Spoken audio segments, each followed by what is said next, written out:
Question third, prove that the following are irrational. हमें ये prove करना है कि जो ये दिया है 1/√2, 7√5, 6+√2, ये सब क्या है, इरेशनल नंबर है। तो अभी हमने प्रूफ करा था कि √5 क्या है, इरेशनल नंबर है, ये प्रूफ करा था हमने। तो √5 हो गया, √2 हो गया, √7 हो गया, ये जितने भी ये प्राइम नंबर वाले हैं ये सब कैसे होते हैं, इरेशनल नंबर होते हैं। ठीक है ना। अगर आपने एक √5 प्रूफ कर दिया तो ऐसे ही √2, √7 ऐसे ही प्रूफ होगा। ठीक है। तो अब यहाँ पर इसको कैसे करना है ये देखना है। पहला वाला क्वेश्चन 1/√2, हम यहाँ पर पहले ही मान के चलते हैं कि √2 हम पहले प्रूफ कर चुके हैं। ठीक है। 1/√2 ये हम लेट कर लेते हैं। 1/√2 इज रेशनल नंबर। रेशनल, ये एक रेशनल है। अगर ये रेशनल है तो 1/√2 को हम P/Q के फॉर्म में लिख सकते हैं, Q नॉट इक्वल टू 0। तो अगर मैं इसका रेसिप्रोकल कर दूं तो ये हो जाएगा √2 इज इक्वल टू Q/P। तो Q/P हो गया। अगर रेशनल नंबर 3 रेशनल नंबर होता है, अगर इसके नीचे मान लो 1 है, इसको पलट दें तो ये 1/3 हो गया। तो 1/3 भी रेशनल नंबर है, ये भी रेशनल नंबर है। तो रेसिप्रोकल करने के बाद भी वो रेशनल नंबर होता है। ठीक है ना। तो यहाँ पर लिखेंगे Q/P is rational number.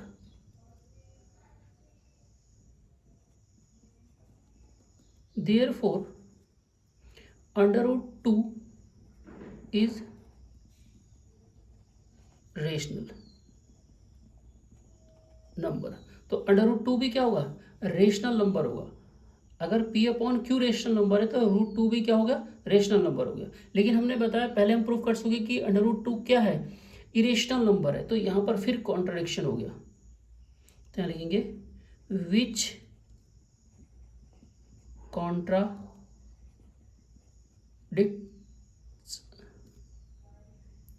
to the fact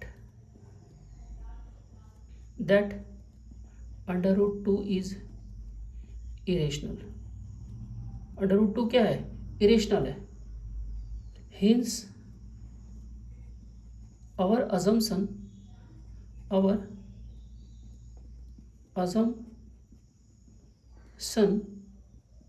is हमारी assumption क्या थी कि 1/√2 is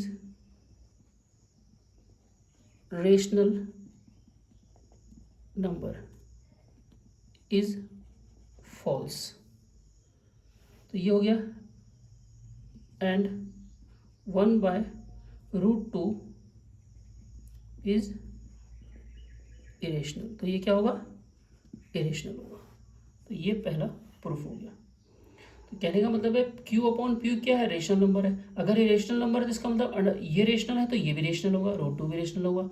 लेकिन यहाँ पर कॉन्ट्राडिक्शन हो गया क्या कि √2 क्या है, इरेशनल होता है। √2 इरेशनल नंबर होता है, हम पहले प्रूव कर चुके हैं। Hints our assumption 1/√2 is rational. अगर √2 इरेशनल है तो हमने जो इरेशनल है तो इसका उल्टा जो होगी वो जो हमने रेशनल माना ये भी इरेशनल होगा। तो यहाँ पर ये गलत हो गया, इज फॉल्स। तो इसलिए 1/√2 क्या हो गया, इरेशनल हो गया।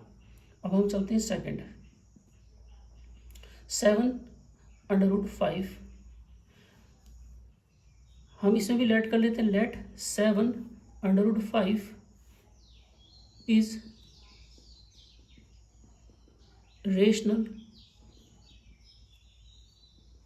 नंबर। ये भी एक रेशनल नंबर। अगर ये रेशनल नंबर है तो 7/5 इज इक्वल टू P/Q के फॉर्म में लिख सकते हैं। ये इसके नीचे चला जाएगा तो हम लिख सकते हैं √5 इज इक्वल टू P/7Q। तो यहाँ लिखेंगे P/7Q is rational number. Therefore, √5 is rational number. कहने का मतलब है अगर ये रेशनल है तो ये भी रेशनल होना चाहिए, लेकिन कॉन्ट्राडिक्शन हो गया कि √5 हम प्रूफ कर चुके हैं कि ये क्या है, इरेशनल नंबर है। तो यहाँ लिखेंगे फिर वही which contradiction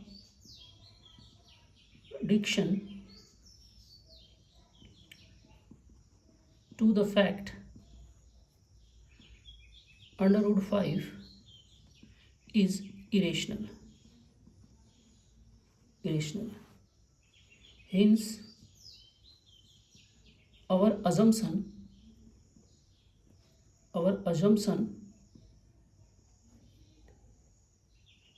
7 √5 is rational is false. So 7 √5 is irrational. ये क्या हुआ, एक इरेशनल नंबर हुआ। ठीक है, तो यहां पर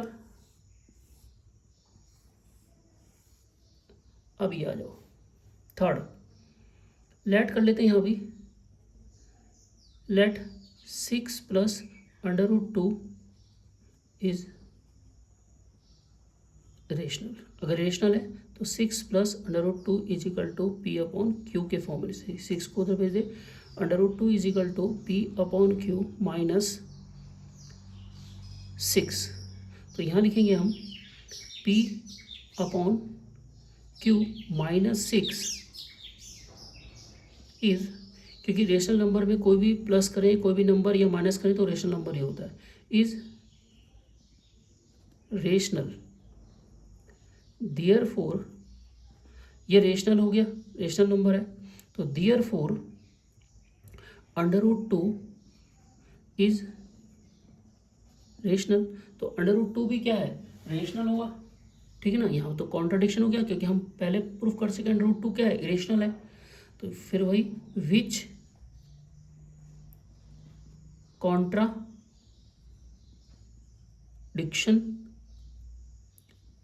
टू द फैक्ट दैट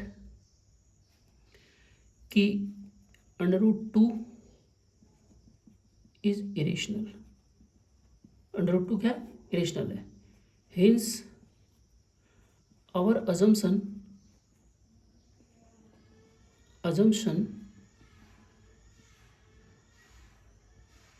6 + √2